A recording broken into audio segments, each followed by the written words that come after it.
Hi. So, in this video, I want to talk specifically about Opus 10 number 2, Chopin, which has been a nemesis piece for me for, a long time. Probably, let's see, what is it, 2020? When did I start working on it, like seriously interested in it? Probably around 2006, 2007. I was experimenting with it. And, I never really had the best training as a kid. Um, so I don't know if that's why my hands don't seem to be able to learn what I'll say later on is like the traditional way or the old fashioned way of, finger independence and high fingers and curved fingers and all that. I don't know if it's that or if really my hands just can't do that, you know? So this piece has been sort of, in my life for a long time. And it's gone hand in hand with a lot of my technical journeys with the piano and experimentations too. So I guess briefly, around 2017, I worked with a teacher named Michael Blum, and I really started to be able to play this piece quickly, like pretty much at the tempo and even more, without stopping, And it was never perfect. It was never, Ashkenazi level or Polini or something like that, but it was pretty darn good. And you can go on my YouTube, Eric Clark pianist, and see um, a few of those videos. One was before I worked with this guy Michael Blum, and it's on a brown upright piano. There are a few of them. Maybe I'll try to put a link in this video to the one I'm talking about in the comment in the description section. So there are a few of them, but the one I'm talking about is pretty fast, but it's a little bit clunky, and I don't have. I remember a friend of mine listened to it, and he wanted more crescendo, like when you're going. If and that is really nice if you can achieve that, but it's really hard to do because these three fingers are the ones responsible for making that crescendo while playing the chords with one and two. So anyway, after I started working with this teacher Michael Blum, and I really only had like one lesson or two lessons on this piece, but he had some weird ideas on it, and it seemed to open up some doors in terms of speed. And I remember waking up one morning, no warm up practically, and I just like busted it out, and it was probably like at least 144, no warm up, and I got through the whole thing, and I didn't really even break a sweat. And when I did that, I was like, wow, I really should record this, So I recorded it, and it's on my YouTube as an Opus 10 number 2 on a digital piano. And again, it's not perfect, but for me, someone who's always struggled with this etude, could never play it at all. I thought it was a breakthrough, It's like, damn, I got through it, and it almost sounds good, So, and I should have been satisfied with that. I probably should have said to myself, that's good enough with that piece. Maybe you never play it in public, but at least, I have it. Wish I could get this so you could see me. So then I went to another teacher later on, Thermopoulos, and I hate to tell this, but I worked with both of them at the same time for a while because I wasn't ready to give up Blum, and I thought they had a nice sort of counterpoint to one another. Thermopolis was very much like old school. He likes high fingers and curved and no wrist shaking when you're doing this. It has to be like, when you watch Wanda Landowska play, there's a video of her playing, you see those fingers like, and you think like, wow, if Wanda Landowska had a long career, and apparently she played like this her whole life and never had a problem. Now we don't know, maybe she did have pain, but she also wasn't playing Rachmaninoff concertos. She was playing Bach, and Renaissance and Baroque music. So she wasn't trying to play Chopin etudes. Apparently, she did play Chopin very well, though, and her piano recordings are some of the best I've ever heard of Mozart. So, sure, she could have played them if she wanted to. The big romantic composers. But yeah, I mean, it's so that comes back to this idea that, well, if you had that training in a very good school as a kid, then you won't have a problem. Like, it's strenuous, but if you do it as a kid, you develop the right muscles, and you're able to have these positions without tension. You know, I don't know if it's true though, because look at, for example, Pogorelic, amazing pianist in his prime, one of my favorites ever. But look what happened to his technique.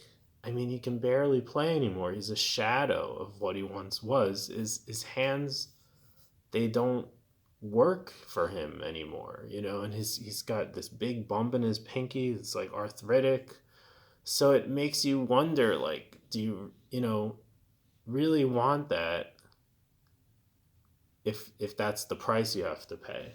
And maybe there's a way to achieve that without such extreme contortions of the hand. And he also disproves the rule that I just said, because he had this training, and yet he did have injuries and problems. Long Long did too, and I don't know how good his training was, but he clearly had the old Chinese school of high fingers, which comes from Russia, I think. So there's actually a dissertation on this. Like, if you Google high finger piano technique in China, there's some Chinese pianist who writes about this very topic and how it does damage. Some people get swept under the bus, so to speak. For every pianist you see who is playing with this technique and doing well, there are many others that didn't make it, or they have lots of problems. So, anyway, I've tried really hard. I mean, I really have done, I think, my diligent best in good faith to learn to play this way over the years. And it never works. It never works for me. I want it to work because I love the articulation you can get with high fingers, and I like how it feels to an extent when you're playing slowly. You feel like you have so much control. You feel like you're nailing the crap out of the piece. It just feels like everything is you know, you're just all over it. Like, it's everything's underneath the hand. Your hand is in this nice round shape, and you feel like, when you watch Richter, like Richter kind of played like that. He had, not always, he had a multitude of hand positions, but he also had massive hands. So everybody's different. Or Gavrilov is another one. Like, I've worked with him. He wouldn't say he's a teacher, but so there are more coachings, but I've played for him, and I've watched him play now versus how he plays on the videos in the 70s and the 80s rather. And his technique kind of changed a lot, and I don't want to say it's like worse now. He plays very well now in a different way though, and I hate to say it, but yeah, I don't think he really has the technique he had back in the 80s.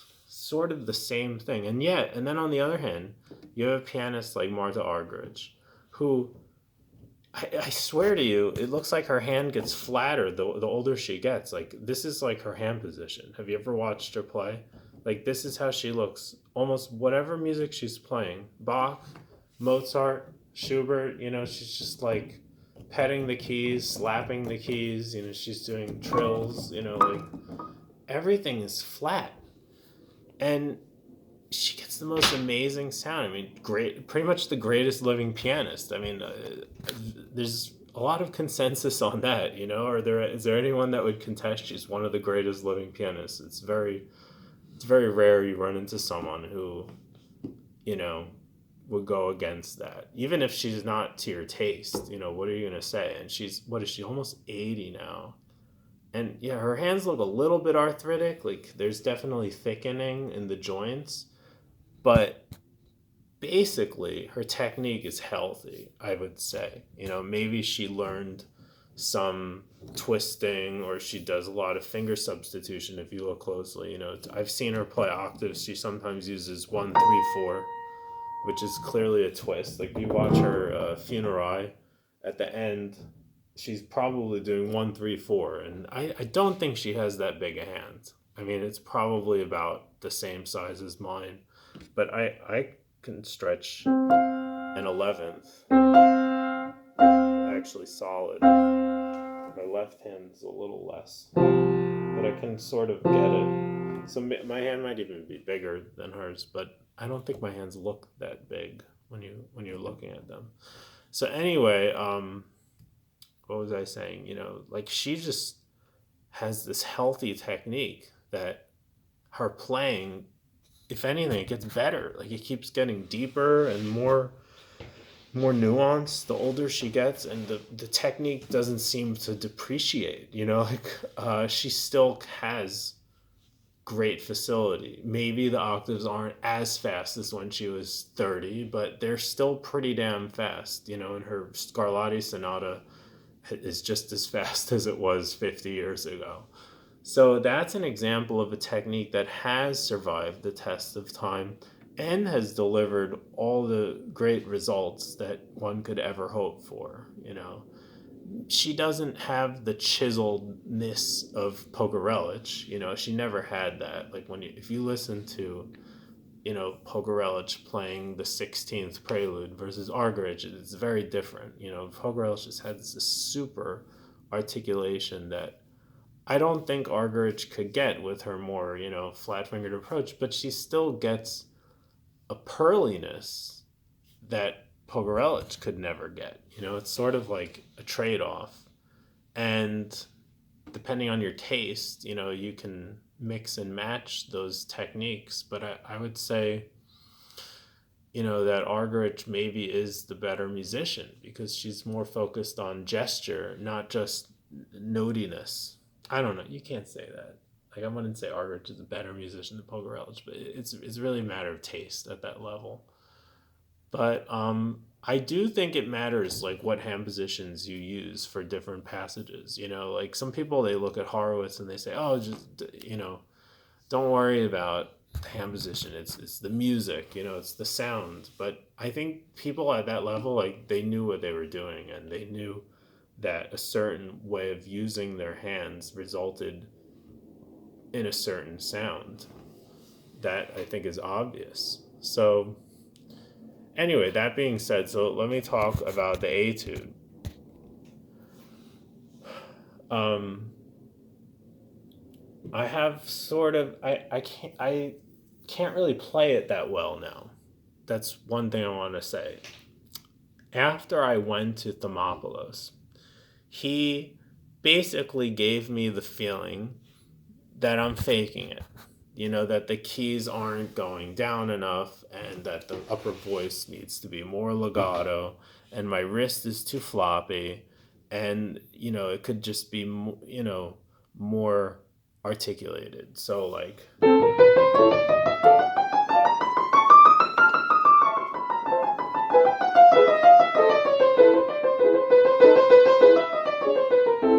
something like that. So I started practice. I don't even want to do it now because it literally will hurt my hand.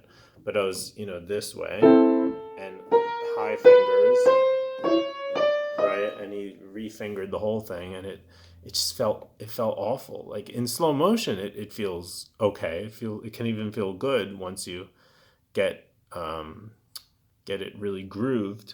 But every time you want to play the piece, you're telling me I have to do like a 50-minute warm up to just get it ready. It can't be right. A judge once came up to me after a competition. He said, if it hurts, it's not right. And it's amazing how sometimes we don't listen to our bodies, and we, at least me, it's like I'm so stupid like that. Like, why do I keep thinking that, oh, if only I trust it more, if, oh, I didn't do it enough, I really didn't do it systematically enough. Well, no, I've done it very systematically. I used to take two measures at a time and did all the rhythms, and I was, even he taught, he called it blasting, where after you do the rhythm normal, you have to lift the finger and like snap it like really fast. I did all that, and I really fucked up my hand. I literally had this problem where the finger is curling in, and it terrified me. It's like focal dystonia, right? Like Fleischer had. And I'm very lucky that I can still play. I have to tell you that. So I'm warning you, like if people tell you to practice that way and it's not coming naturally to you, don't do it at all.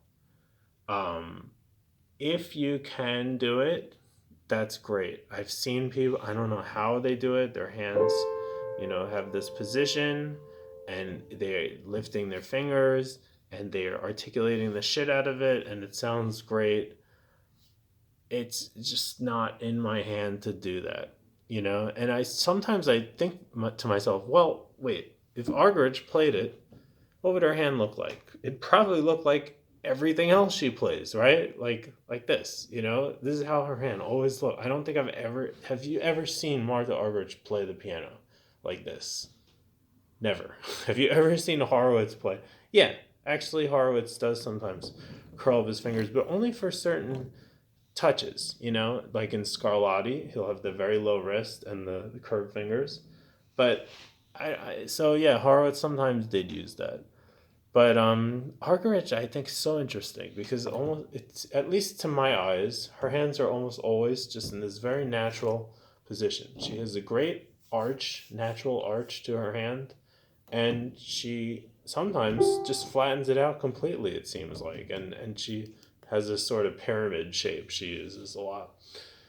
I sort of look at her as like a litmus test. Also, Andras Schiff. Schiff, he's not thought of as being the super virtuoso that Argerich is, but in his quiet way, he's not as ostentatious as a lot of these people. But trust me, he has a lot of technique, and he's played some of the biggest pieces in the repertoire. Schumann fantasy, symphonic etudes. He's played Chopin concertos. He's played Bartok Concerto No. 2. I mean, that's just about the hardest piece in the repertoire. And Hammer Clavier Sonata. So, I mean, come on, Schiff can play, like he's just not thought of as being, in that super virtuoso class, but he's more of a, musician's musician or whatever. But that's because he chooses not to do things for show. It's always about the music with him. But if you watch him play as well, even in Bach and stuff, his hand is always a beautiful kind of, just he lets the fingers just hang very naturally, and you'll never see him play like this. At least I've never seen it, maybe like once. Glenn Gould is similar, now he's a little bit different because his hand, if you look closely, his fingers curl inwards at the end. They tend to do that, so he never has to worry about collapsing fingers. I don't know if that's because of the way he practiced as a kid or whatever, but I think it's just his, natural gifts.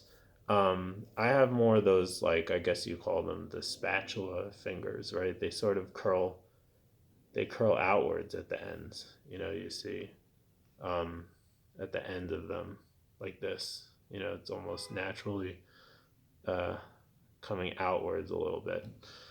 But I think Gould's, basically did his hand probably felt to him like he wasn't curling much, but his fingers always were in a good position if you look closely. He did have kind of strange fingerings, though, I would say. But yeah, I think Gould is like somewhere in the middle. Um, I think everyone's sort of on this spectrum of hand positions. You got like Landowska and Pogorelich and Kissin also. But again, Kissin is sort of one of those people where it's like, okay, he learned to play when he was like 2 years old. Like you can't try to mimic a technique like that. And for every Kissin, you have like Long Long, who also who had an injury despite his very thorough schooling. I don't know how good his teachers were though, but certainly he had a very disciplined upbringing. Okay, so yeah, I went to this teacher, and it ruined me in this piece. I had really gotten to a point where I thought I could actually play this piece in public. And when I played for this other teacher at the Mobilos, I felt like I'm faking it. I was made to feel that way, and that I'm not bringing out the notes enough, and that I'm not, articulating enough, and I need to do high fingers, I need to do dotted rhythms, and very disciplined and very mechanical work, systematic work, and and then I could play it, right? So I worked for like a long time in the background. He didn't want to hear it every week. It just didn't. It never took. It never took at all. And if it did feel better, like after practicing for like hours, finally I thought I was getting somewhere. Then the next day you come back and it's like, my hand just does not want to be this way. My fingers could not, just withstand that position. They either would collapse or they would start buckling inwards, which is really scary when that starts happening. And to this day, I have that issue with this piece, mostly only this piece.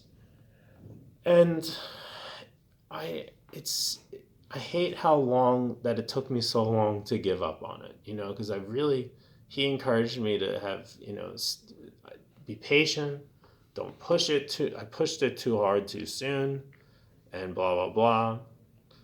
And I paid the price, now I'm having trouble getting back to the effortlessness that I once had. Sorry, somebody just drove by, in playing this etude, especially this part.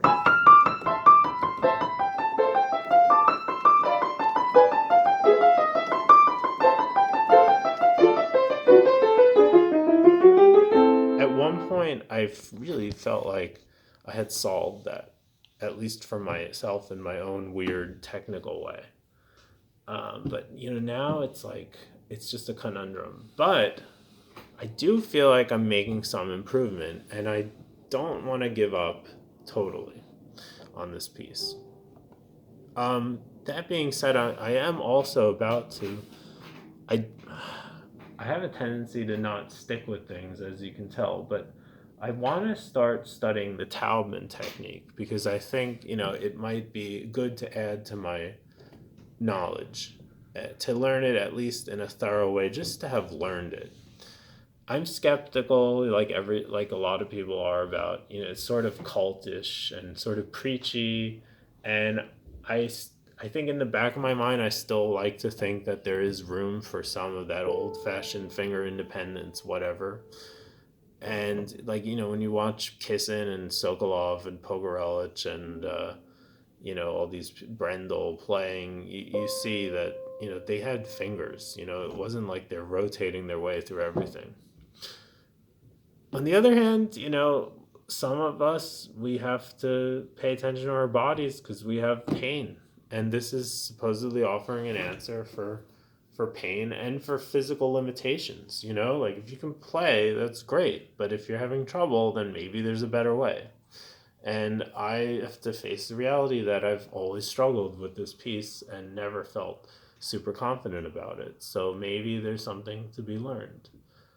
And I think actually intuitively, some of the solutions I've come up with are sort of Taubman like, you know. I thought about, this kind of rotation stuff.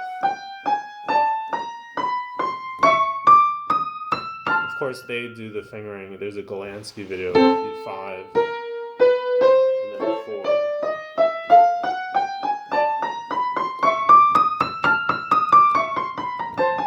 I don't really like that fingering. The 5, 3, 4, 5, 4, where you're doing 4.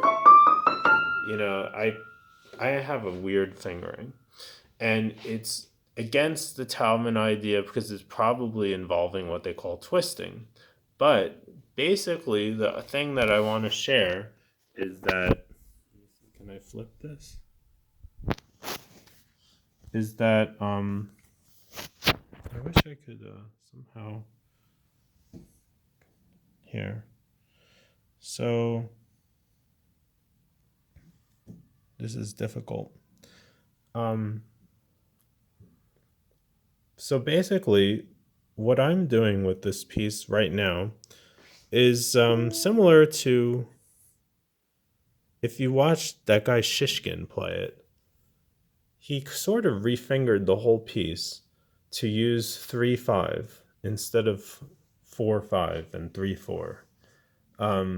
Of course, he also cheats in the very beginning. If you want to call it cheating, he puts the C in the left hand.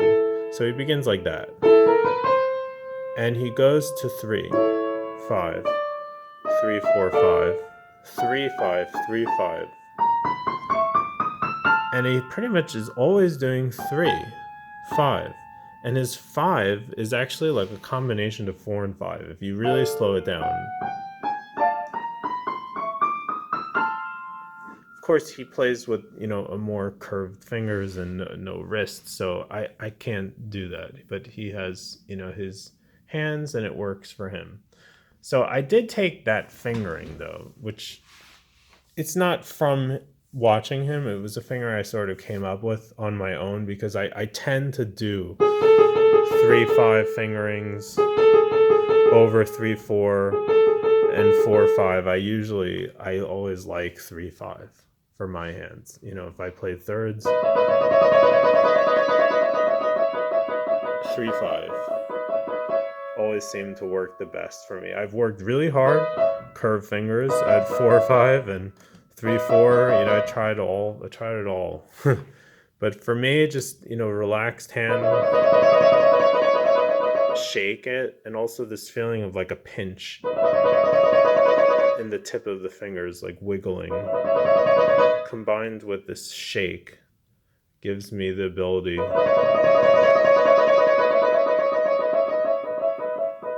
and maybe it's not the best in the world, but I'm like, it's good enough. I guess that's my motto right now, because I don't want to be injured. Okay, so yeah, a couple of principles that totally go against the rules of everything I was taught with this piece, but seem to be working, are as follows. If you play this piece with only fingers,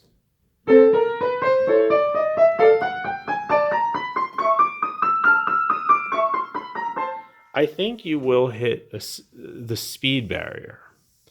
There has to be something else to help propel the fingers. So what I'm doing, at least as an exercise, I might minimize this later. I think I do. But one thing I noticed that really helped my hand sort of get more speed all of a sudden was to introduce a sort of a pulsation on each of the quarter notes. Just like feel this on each one. Almost like this impulse is making those other notes just ripple.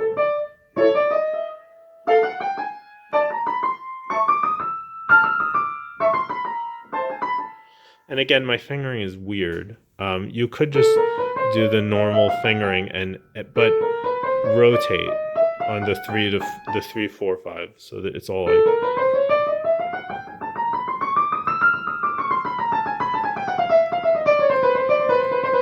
Even here, I would rotate. Somebody's driving by. Okay.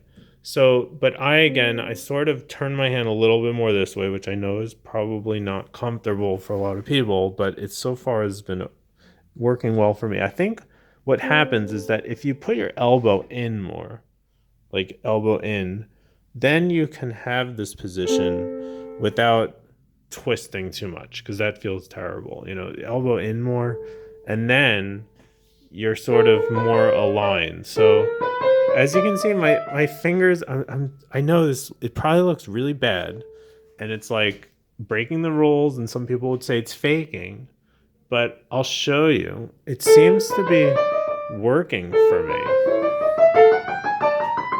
All three fives. So 3 5, 3 5, 3 5.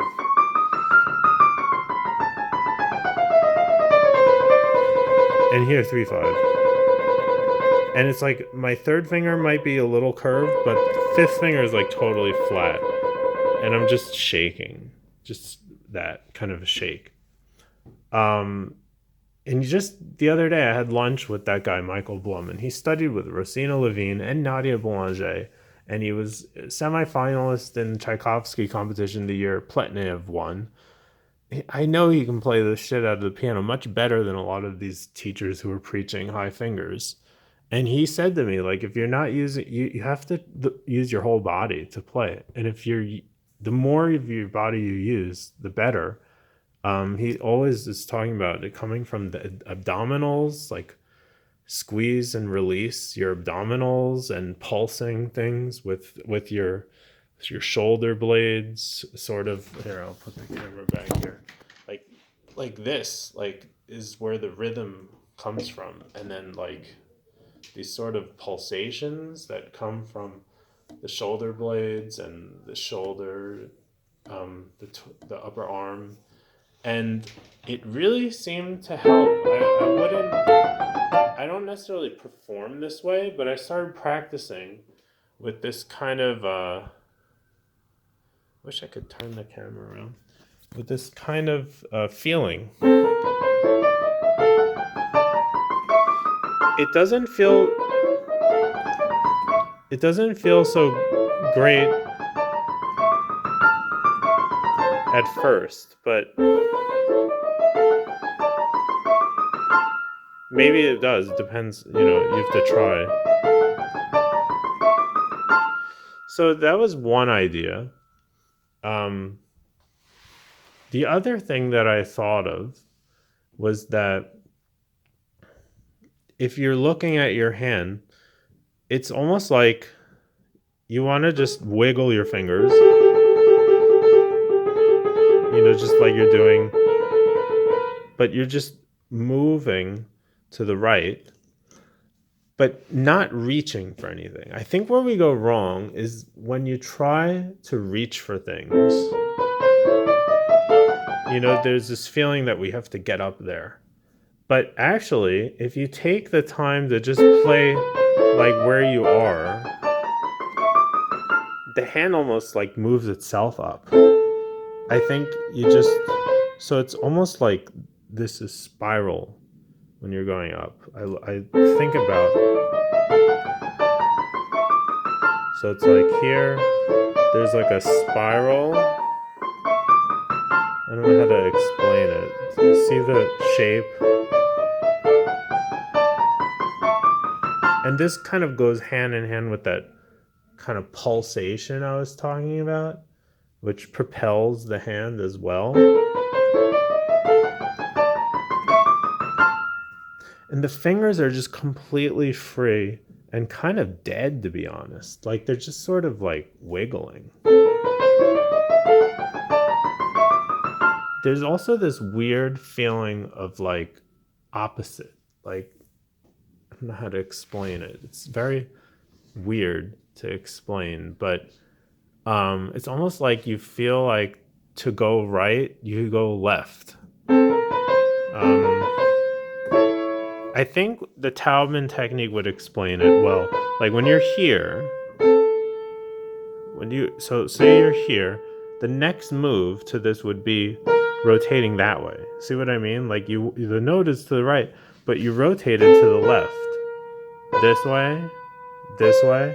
But now look, to go to the black key, it's left. Technically speaking, I'm sort of exaggerating it. It should be small. But that's what I'm talking about, is that move is going to be that way. See right there? That feels very powerful if you go in this way. So like you're there and then turn that way. So it's there too. So there's this kind of spiraling that goes along with that rotation to the left, and this sort of like pulsation which comes from the shoulders and ultimately the abdominals even. And it depends on how you want to group it. You can tighten your abs, once every line, once every measure. I think that teacher was big on doing that stuff. I never really was so conscious of it when I was performing, but I did try to think about these things when I was practicing.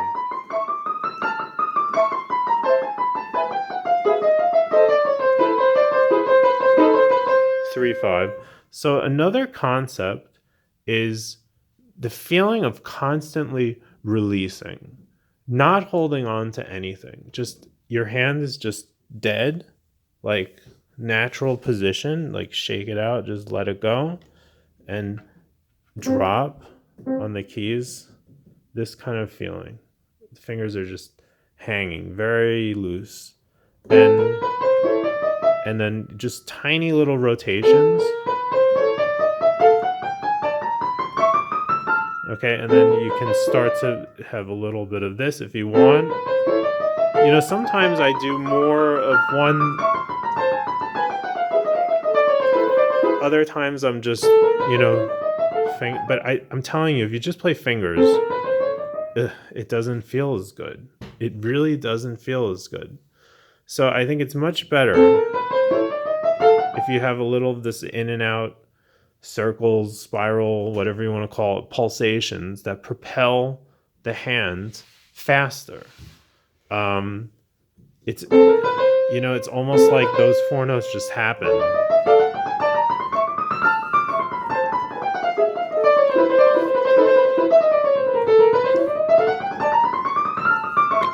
It's a little weird playing this while holding the phone in my left hand, but that's the thing so he writes sempre legato, right? But you can't really do it. You can't really do it. Like when you're here, you just, what are you going to do? Bring your hand under? No. Just glide to it. No one's gonna know. In fact, it sounds more legato when you play this way than if you play with this super curled fingers. I don't even want to do it because